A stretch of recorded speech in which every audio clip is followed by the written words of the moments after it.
이 영상을 클릭하신 분들은 온라인 학위가 필요해 방통대를 등록할지 말지 고민 중이실 텐데요. 근데 아마 이 생각 때문에 쉽게 결정을 못 하실 거예요. 괜히 시작했다가 졸업 못하면 어떡하지? 아시는 분들은 아시겠지만 방통대는 졸업하기 어려운 걸로 정말 유명합니다. 그래서 이 방통대의 높은 난이도 때문에 생각보다 중도 포기하는 사람도 많고 시간이랑 돈만 쓰다가 끝나는 경우도 적지 않아요. 그래서 오늘 영상에서는 일반인은 잘 모르는 방통대 진짜 현실 4가지를 딱 정리해 드릴게요. 마지막에는 방통대를 가야 된다면 누가 방통대를 가야 되는지, 그리고 어떻게 해야 쉽게 졸업할 수 있는지도 전부 다 알려드리겠습니다. 학점 플러스.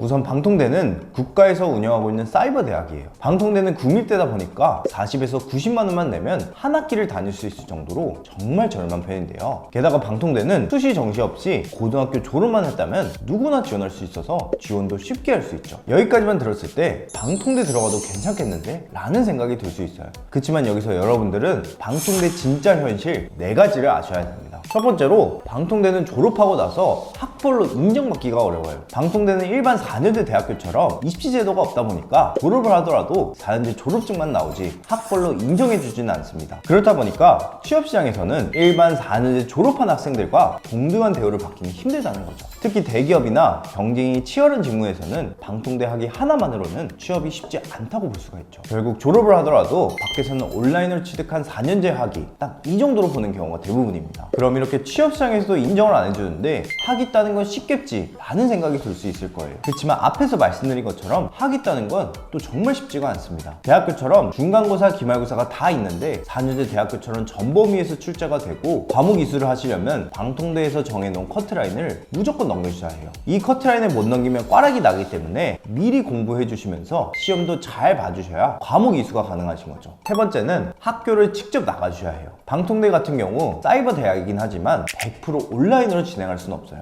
왜냐면 방통대는 온라인 수업과 함께 오프라인 출석도 몇 번 해주셔야 하고 기말고사 같은 경우는 무조건 방통대에 직접 가서 시험을 봐주셔야 해요. 이렇게 학교를 직접 가야 되기 때문에 직장인분들은 많이 힘들어 하신다는 후기가 정말 많았었어요. 결론적으로는 방통대를 직접 갈 시간이 아예 없으신 분들은 방통대는 절대 생각해 주시면 안 되고, 이런 분들은 사이버대나 학점은행제로 온라인 학위 취득하시는 걸 추천드립니다. 마지막 4번째는 강의 퀄리티가 다 다른데요. 우선 방통대가 국립대라 기본적인 시스템은 갖춰져 있지만 전공 그리고 교수님마다 강의 수준 차이가 꽤 크다고 알려져 있어요. 어떤 수업은 교수님이 이해하기 쉽게 설명해 주시고 피드백도 정말 꼼꼼하게 해주시는 경우도 있어요. 이런 강의는 학생분들한테는 정말 많은 도움이 되지만 반대로 어떤 강의는 최근에 찍은 강의 영상이 아닌 예전에 찍은 강의 영상을 올려준다거나 설명 없이 PPT 자료만 올려주는 식으로 수업이 진행되는 경우도 있었어요. 수강생 입장에서는 같은 등록금을 내고도 체감 만족도가 크게 달라질 수밖에 없는 거죠. 그래서 방통대는 어느 교수님을 만나냐에 따라서 강의 수준이 다 다르다는 걸 미리 알아주셔야 해요. 그러면 방통대는 단점이 이렇게나 많은데 왜 다들 방통대를 지원하려는 걸까요? 아마 방통대를 지원하려는 학생들은 이런 학생들일 거예요.